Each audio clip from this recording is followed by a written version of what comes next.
क्या आपने कभी वो क्षण देखा है जब एक पिता को अपने पुत्र की चिट्ठी पढ़ते हुए आंखों से प्रेम झलक पड़े, जब दिल कह उठे, कहो हमारे प्राणों से प्यारे दोनों पुत्र कुशल से तो हैं।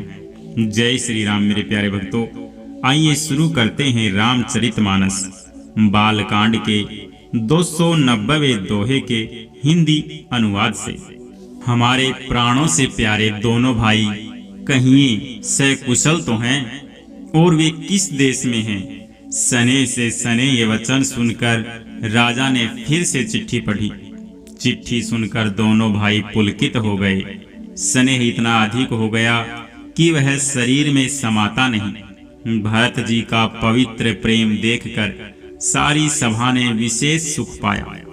तब राजा दूतों को पास बैठाकर मन को हरने वाले मीठे वचन बोले, भैया कहो दोनों बच्चे कुशल से तो हैं। तुमने अपनी आंखों से उन्हें अच्छी तरह देखा है न। सांवले और गोरे शरीर वाले वे धनुष और तरकस धारण किए रहते हैं। किशोर अवस्था है, विश्वामित्र मुनि के साथ हैं। तुम उनको पहचानते हो तो उनका स्वभाव बताओ। राजा प्रेम के विशेष वश होने से बार बार इस प्रकार कह पूछ रहे हैं। भैया जिस दिन से मुनि उन्हें लिवा ले गए तब से आज ही हमने सच्ची खबर पाई है। कहो तो महाराज जनक ने उन्हें कैसे पहचाना। ये प्रिय प्रेम भरे वचन सुनकर दूत मुस्कुराए। दूतों ने कहा, हे राजाओं के मुकुटमणि, सुनिए, आपके समान धन्य और कोई नहीं है, जिनके राम लक्ष्मण जैसे पुत्र हैं, जो दोनों विश्व के विभूषण हैं। आपके पुत्र पूछने योग्य नहीं हैं। वे पुरुष सिंह तीनों लोकों के प्रकाश स्वरूप हैं, जिनके यश के आगे चंद्रमा मलिन और प्रताप के आगे सूर्य शीतल लगता है। हे नाथ, उनके लिए आप कहते हैं कि उन्हें कैसे पहचाना। क्या सूर्य को हाथ में दीपक लेकर देखा जाता है। सीता जी के स्वयंवर में अनेकों राजा और एक से बढ़कर एक योद्धा एकत्र हुए थे, परंतु शिव जी के धनुष को कोई भी नहीं हटा सका। सारे बलवान वीर हार गए। तीनों लोकों में जो वीरता के अभिमानी थे, शिव जी के धनुष ने सबकी शक्ति तोड़ दी। बाणासुर जो सुमेरु को भी उठा सकता था, वह भी हृदय में हार कर परिक्रमा करके चला गया। और जिसने खेल से ही कैलाश को उठा लिया था, वह रावण भी उस सभा में पराजय को प्राप्त हुआ। हे महाराज सुनिए, वहां जहां ऐसे ऐसे योद्धा हार मान गए, रघुवंश मणि श्री रामचंद्र जी ने बिना ही प्रयास शिव जी के धनुष को वैसे ही तोड़ डाला जैसे हाथी कमल की डंडी को तोड़ डालता है। धनुष टूटने की बात सुनकर परशुराम जी क्रोध भरे आए और उन्होंने बहुत प्रकार से आंखें दिखलाई। अंत में उन्होंने भी श्री रामचंद्र जी का बल देखकर उन्हें अपना धनुष दे दिया और बहुत प्रकार से विनती करके वन को गमन किया। हे राजन, जैसे श्री रामचंद्र जी अतुलनीय बली हैं, वैसे ही तेज निधान फिर लक्ष्मण जी भी हैं, जिनके देखने मात्र से राजा लोग ऐसे कांप उठते थे जैसे हाथी सिंह के बच्चे के ताकने से कांप उठते हैं। हे देव, आपके दोनों बालकों को देखने के बाद अब आंखों के नीचे कोई आता ही नहीं, हमारी दृष्टि पर कोई चढ़ता ही नहीं। प्रेम, प्रताप और वीर रस में पगी हुई दूतों की वचन रचना सबको बहुत प्रिय लगी। सभा सहित राजा प्रेम में मग्न हो गए और दूतों को निछावर देने लगे।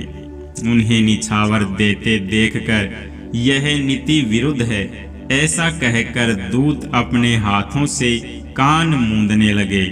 धर्म को विचार कर उनका धर्म युक्त बर्ताव देखकर सभी ने सुख माना।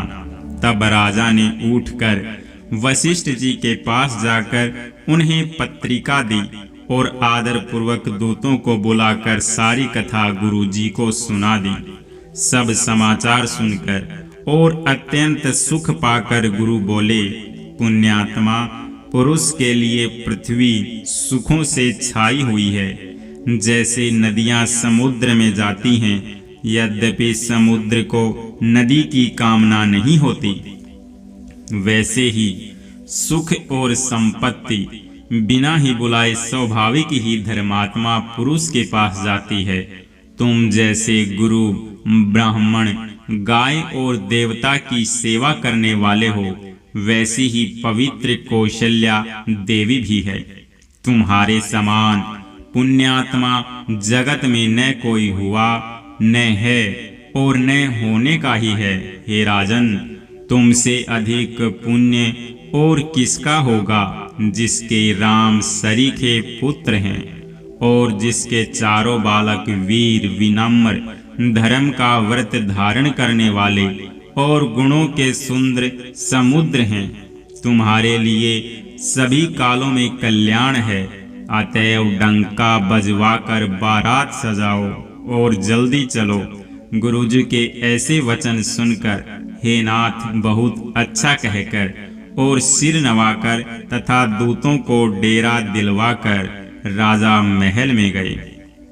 राजा ने सारे रनिवास को बुलाकर जनक जी की पत्रिका बाँच कर सुनाई।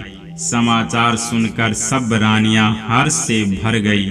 राजा ने फिर दूसरी सब बातों का जो दूतों के मुख से सुनी थी वर्णन किया। प्रेम में प्रफुल्लित हुई रानियां ऐसी सुशोभित हो रही हैं जैसे मोरनी बादलों की गरज सुनकर प्रफुल्लित होती है। बड़ी बूढ़ी अथवा गुरुओं की स्त्रियां प्रसन्न होकर आशीर्वाद दे रही हैं। माताएं अत्यंत आनंद में मग्न हैं। उस अत्यंत प्रिय पत्रिका को आपस में लेकर सब हृदय से लगाकर छाती शीतल करती हैं। राजाओं में श्रेष्ठ दशरथ जी ने श्री राम लक्ष्मण की कीर्ति और करनी का बारंबार वर्णन किया। यह सब मुनि की कृपा है, ऐसा कहकर वे बाहर चले आए। तब रानियों ने ब्राह्मणों को बुलाया और आनंद सहित उन्हें दान दिए। श्रेष्ठ ब्राह्मण आशीर्वाद देते हुए चले। फिर भिक्षुकों को बुलाकर करोड़ों प्रकार की निछावरें उनको दी। चक्रवर्ती महाराज दशरथ के चारों पुत्र चिरंजीवी हो। रामायण सिर्फ कथा नहीं, यह प्रेम, वीरता और धर्म का सजीव दर्शन है। कल सुबह फिर मिलेंगे नई 5 चौपाइयों के साथ। तब तक के लिए आप सभी को जय जय सिया राम।